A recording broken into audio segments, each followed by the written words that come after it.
Hi everybody, it's Steve Halley here, and welcome to the October 2022 Facilitators Tool Chest blog. Try to put these out once a month just to give us something to think about. And today I'd like to incorporate a little bit of Kansas lore into my conversation with you and connect it to the great work of Bessel van der Kolk and the challenging work that we have in front of us when we are facilitating battering intervention classes. Bessel van der Kolk, in his book, The Body Keeps the Score, talks about cover stories. He talks about the stories that we learn to tell that are psychologically less risky for us to tell, and also psychologically less risky for others to hear. And he uses the example of veterans coming back from the Iraqi war, how they would create a cover story so that they could share their experience in a way that wasn't traumatizing, re-traumatizing to them, but also not traumatizing to the person they're sharing it with. And so they developed this cover story that was who they wanted to be seen as, and developed an ability to hide what they didn't want to remember themselves, but also what they didn't want people to have to experience around them as well. Well, that's not weird at all. I think we all have a cover story. We have a person that we think we want people to see, that's psychologically safe for us, it's psychologically safe for those around us.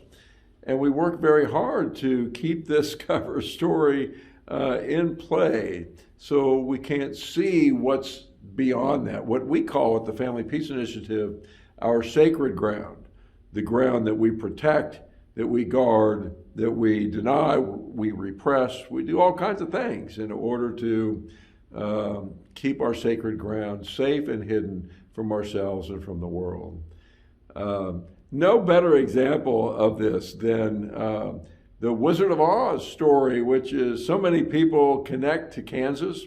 Of course, you know, when you have a wife named Dorothy from Kansas, it stirs up all kinds of Wizard of Oz stories. And so, but there's a scene in this movie that says, "Pay no attention to the man behind the curtain." And I'd like to show this scene to you then. I'll come back in just a moment and talk with you. Do not arouse the wrath of the great and powerful Oz. I said come back tomorrow. If you are really great and powerful, you'll keep your promises. Do you presume to criticize the great Oz?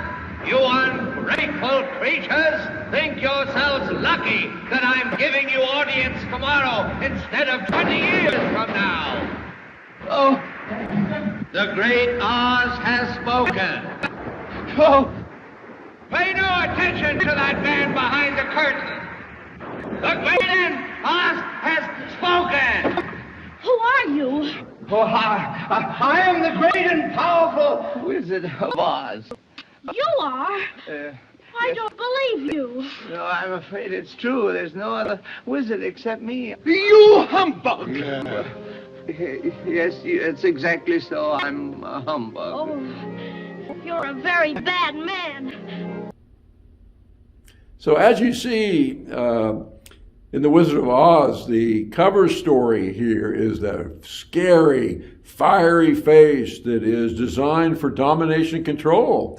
You know, before this scene played, you know, in the story, Dorothy was told to go bring back the witch's broom, and then the Wizard of Oz would help her to get home. And so, and they come and they're scared and they're terrified, and this powerful Wizard of Oz is running the show until Toto goes and pulls the curtain back and shows that there's just a man behind the curtain operating this machinery. And what happens is that when the curtain is pulled back, initially this wizard is trying desperately to not be seen, and they pay no attention to the man behind the curtain and pulling the curtain back and trying to desperately maintain the image of the cover story. But then very quickly it becomes apparent that the Scarecrow and the Lion and Dorothy and the Tin Man, the gig's up. And once they recognize that the cover story is a ruse, you could see things calm down. You could see the wizard begin to become more human, less intimidating, and starting to be more genuine and authentic. And that's the deal in battering intervention.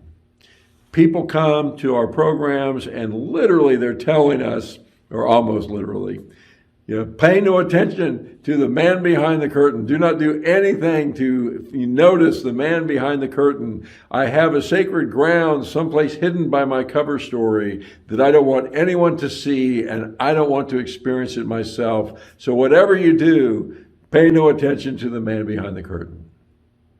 And so they bring a fiery face, and they bring defense systems, and they bring ways that they protect themselves. And one way to protect is by scare the heck out of the people around them. But if we know that this is what's going on, right? If we know that people are bringing a cover story, their own pay no attention to the man behind the curtain, our job is to figure out how to help them open their own curtain and be seen more genuinely and authentically for who they are.